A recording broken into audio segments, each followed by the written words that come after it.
நாம இந்த வீடியோல பார்க்க போறது தேவதூதர் அந்தோணியார் ஆலயம் பற்றித்தான். கோடி அற்புதம் செய்யும் அந்தோணியார் ஆலயம் எங்கு உள்ளது, இவரது வரலாறு, சிறப்புகள் என்ன, இங்க போறதுனால நமக்கு கிடைக்கும் நன்மைகள் என்னன்னு பார்க்கலாம். வணக்கம், காஸ்மிக் லைவ் சேனலுக்காக சதீஷ்.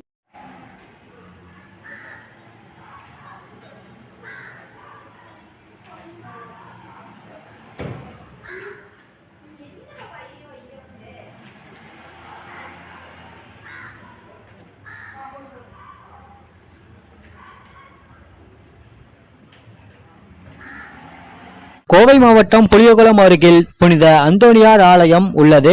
தூத்துக்குடி புளியம்பட்டி அந்தோணியார் ஆலயம் போலவே கோயம்புத்தூர் புனிதர் அந்தோணியார் ஆலயமும் சிறப்பு. எல்லா மதத்தினரும் வந்து போகும் ஒரு புனிதமான இடம் இந்த புனிதர் அந்தோணியார் ஆலயம். இவரை கோடி அற்புதர் அந்தோணியார் என அழைக்க காரணம், இவர் வாழ்ந்த போதும் இறந்த போதும் நிறைய அற்புதங்கள் செய்து கொண்டிருந்தார், என்றும் செய்கிறார். இவர் நிறைய அற்புதங்கள் செய்ய காரணம் இவருடைய தூய வாழ்வு. இறை வார்த்தைகளை படித்து தியானித்து வாழ்கிற பொழுது நம் வாழ்விலும் நிறைய புதுமைகள் செய்யலாம். நமது புளியகுளம் அந்தோணியார் ஆலயத்தில் நிறைய அற்புதங்கள் நடந்திருக்கிறது. இவருடைய நாக்கு இன்னமும் அழியாமல் இருப்பதாக சொல்லப்படுகிறது. நாம் அந்தோணியாரை நோக்கி ஜபிக்கிற பொழுது நம் வேண்டுதல்கள் நிச்சயம் நடக்கும். ஒவ்வொரு வாரமும் செவ்வாய்க்கிழமை திருப்பலி நடக்கும். எல்லா மதத்தினரும் கலந்து கொள்கின்றனர். அப்போது மக்கள் நிறைய சாட்சி சொல்வதை பார்க்க முடியும். ஆலயத்தின் வெளியே மாதா கெபி உள்ளது. அங்கு இருக்கும் கல்வெட்டில் சுகமளிக்கும் ஜெபம் என எழுதப்பட்டிருக்கும். மாதாவின் கழுத்தில் ஒரு ஏலக்காய் மாலை போடப்பட்டிருக்கும். புனித அந்தோணியாரின் 13 புதுமைகள் எழுதப்பட்டிருக்கும்.